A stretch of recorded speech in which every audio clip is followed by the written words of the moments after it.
Hi all. So this talk is called The Layers of an Onion. Um, when you're building for the web, at least in the beginning, it's helpful to think about the layers of a website as layers, much like the layers in an onion, right? So essentially what we're working with is everything from the core of the networked computer, which is sort of like the middle of the onion, all the way out to essentially the brain of our users, right? So that being sort of the outer layer of the onion. So if you start to peel away from the outside of the onion, eventually you get down to the core of the computer, right? The core, the middle of the onion.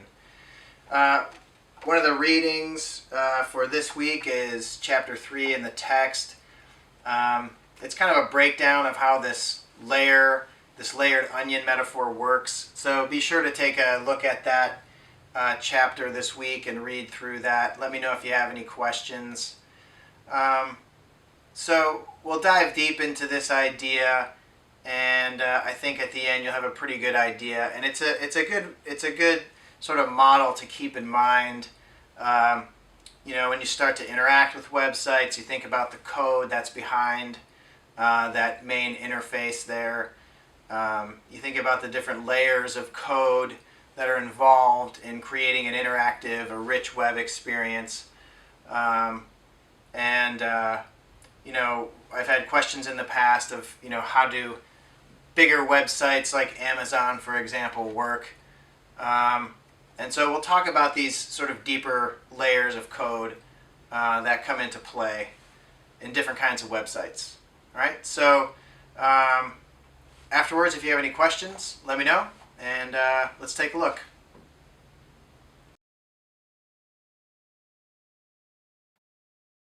All right, so let's take a look at this in an organized fashion. We're going to look at the different types of code here in one column.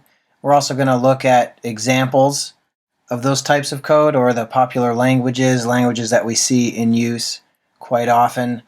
And then we'll also have these sort of horizontally stacked up in relation to this sort of onion layer that we're talking about, where the computer is the center of the computer, the center of the network computer is at the center of the onion, and then as we work our way out, we're working our way out more towards the web developer and ultimately the user of the web work that you're building, whether you're building a responsive website or maybe a mobile app or really anything. These layers sort of apply across the board when we're talking about computer languages, right?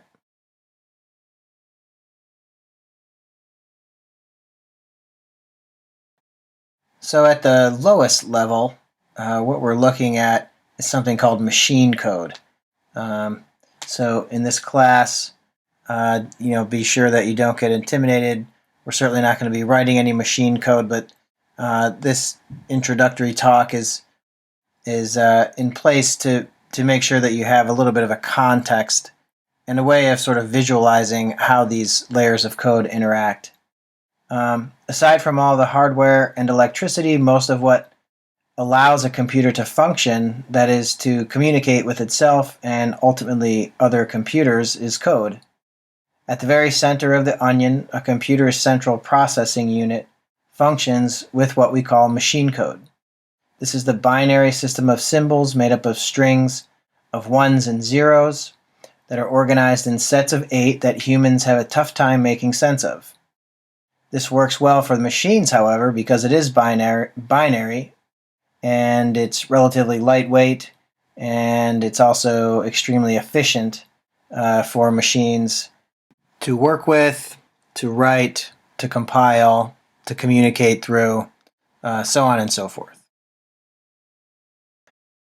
On top of the machine code, the next layer of the onion skin is called an assembly language, or the assembly languages. This is the computer language that humans can read and write and make sense of, which communicates with the computer's machine code that is located one layer below. The assembly languages communicate with the machine code, often using compilers and linkers, depending on the type of language. The assembly language, in turn, works with other programming languages, such as C, for example, to create what we call the lower-level languages. These layers form a sort of nerve center of the computational device. There is a lot of interaction going on between human and computer at this level, but as you can imagine, and more often than not, it's in the form of programming. So as you can see, we're starting to get this foundation of code, basically, that makes up this stack, this system of layers from the machine code up to the assembly language, up to these lower level languages that really create the core of any computer, any computational device. All right, so let's keep building our tower of languages here, our tower of code. The next layer of our onion or of our tower here comes in the form of what are called, what you might have guessed, are the higher level languages. Largely, it is in this higher level that we can program and build websites and web applications, with which the users of our products can interact in an uncountable number of ways. It is in this higher level language layer that we find computer languages that are more common, that we hear rather often in the web world, languages such as C++, Objective-C, Java, C#, VB.NET, Ruby, Python, PHP, JavaScript, ActionScript, on and on. It's a long list.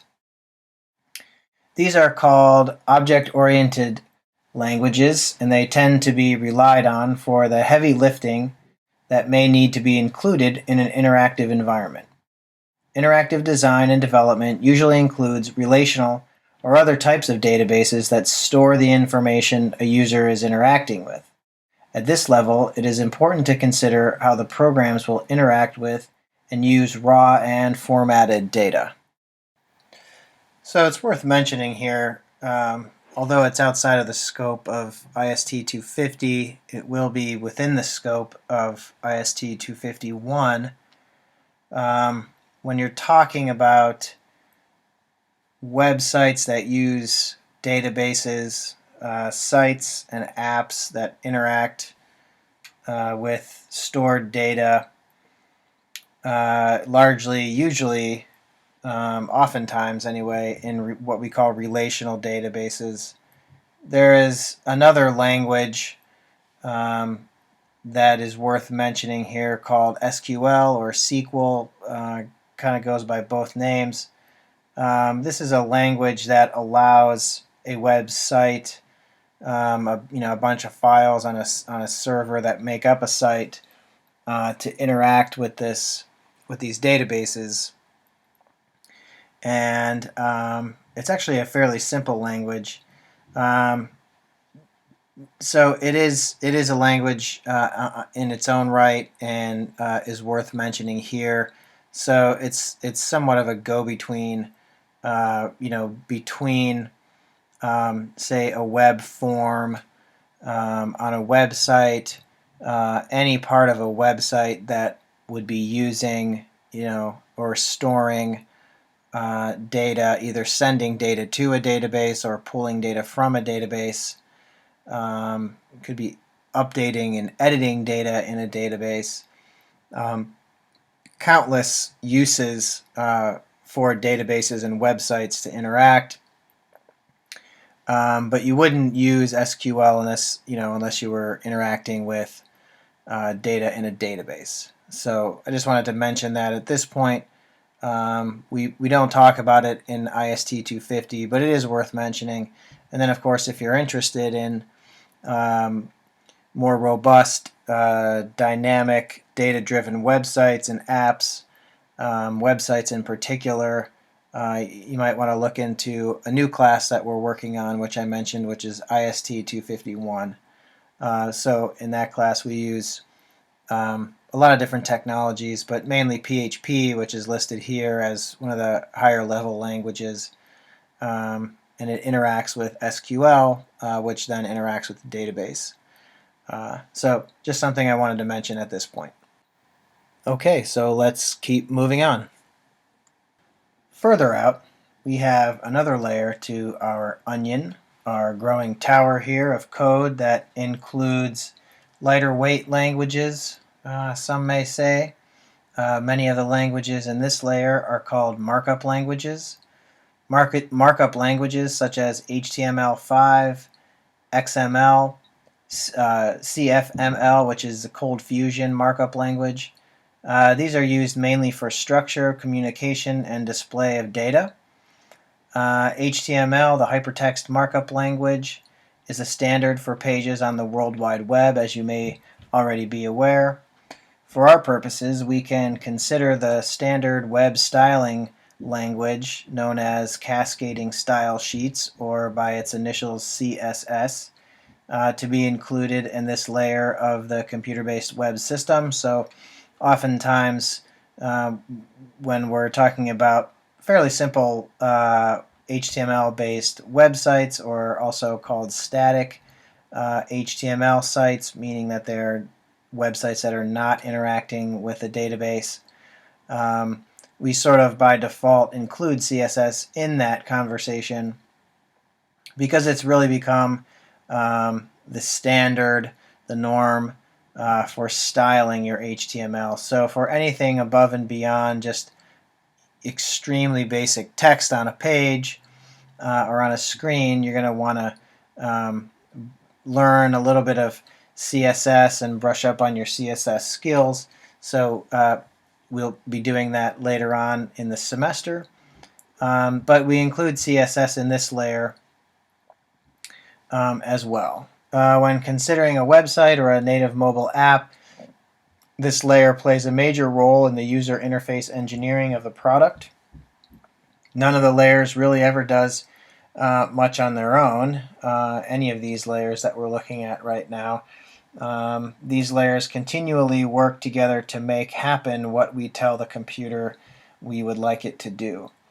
So if the computer or mobile device is our metaphorical onion, then it is possible that this is where our metaphor ends, especially if we're strictly talking about code here. However, you might do well to sort of keep an open mind about it.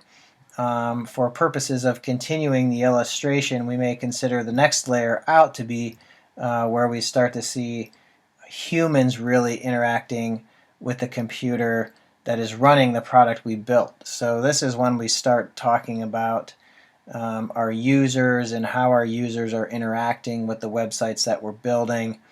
You may have heard the term usability testing, or good or bad usability, accessibility. All these different terms that we talk about in IST 250 are becoming more and more important really as time goes on. 10 years ago or so, we'd build websites and say, well, I hope they work well for those people out there.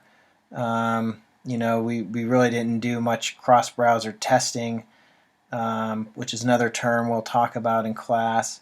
There certainly was not nearly the number of mobile devices. I think the only people who had tablets were on Star Trek. The web landscape yearly, if not monthly anymore, becomes more and more complex. Usability, these considerations of the end user and their experience, their interaction, the story we want them to walk through as they're using the products that we build, is just growing exponentially. So we have to be considerate of the end user for a lot of different reasons, and so we'll talk about that in class as well. But this sort of it sort of becomes a field in itself, really. Web usability. So again, just a very complex field is web development, and so we try to touch on each of these important areas where you could certainly focus an entire career, in any of these areas. This is the complexity of an ecosystem. That's more on that term, the sustainable web ecosystem. So we include the user as a big part of that ecosystem, obviously. So it brings up the question: where does one node of the system start and another end? The important thing here is to see and understand these layers of our mobile computing vegetation, right? Like all these different nodes and areas, these layers, all these different modules that are interacting with each other, playing off each other. And so we when we're talking about code, we certainly need to be looking at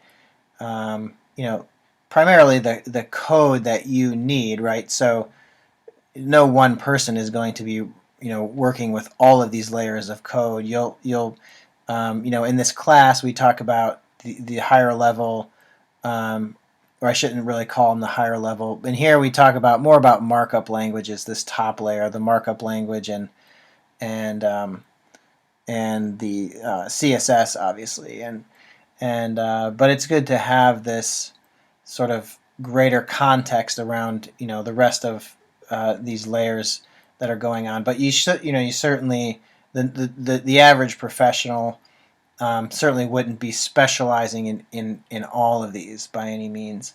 So but it's just good to have this sort of contextual understanding of how complex this ecosystem is, this web ecosystem that we talk about, and then go from there.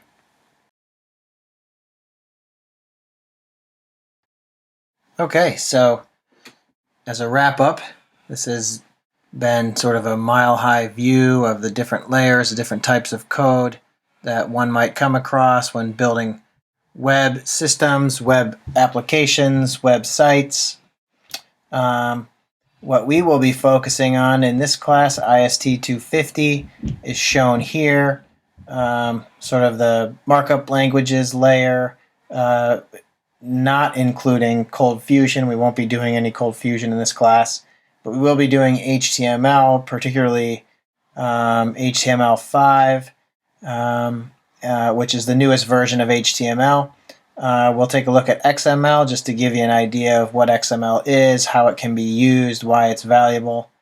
And then, of course, to style our pages to make them fancy and interesting, visually appealing, and some other things, some other good reasons to use it. We'll take a look at CSS for a couple weeks and get everybody some experience understanding the structure of CSS declarations, how they're used, and some best practices. And then it'll set you off and running so you can become CSS and HTML experts. We'll also look at a lot of other things this semester, but this should give you some good context on what we'll be doing and how it falls into this other larger context called the layers of code for the web.